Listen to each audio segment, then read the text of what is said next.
আপনারা খেলেন?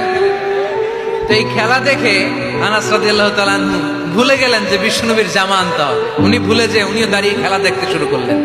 এখন ঘন্টার পর ঘন্টা যায়, আনাসও আসে না, জামাও আসে না। বিশ্বনবী ভাবলেন, হায় রে, আনাস মনে হয় ভুলে গিয়েছে, কি আর করা যাই, নিজের জামা নিজেই নিয়ে আসে। বিশ্বনবী বের হলেন জামা আনতে। বের হয়েই দেখে মদিনার গলিতে বাচ্চারা খেলতেছে, ওইদিকে আনাস রাদিয়াল্লাহু আনহু দাঁড়ানো। বিষ্ণু ইসলাম কিছু বললেন না, যে উনিও আনাস রাদিয়াল্লাহু তাআলা আনহুর পাশে দাঁড়িয়ে খেলা দেখতে আরম্ভ করলেন। সুবহানাল্লাহ পড়বেন না?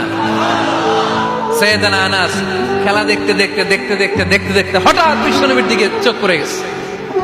বিশ্বনবীর চোখের দিকে যখন সাইয়েদানা আনাস রাদিয়াল্লাহু তাআলা আনহুর চোখ পড়ে গেছে, সাইয়েদানা আনাস বলে, আমার কলিজাটা এখান থেকে এদিকে চলে আসছে ভয়ে। কিসে? ভয়ে।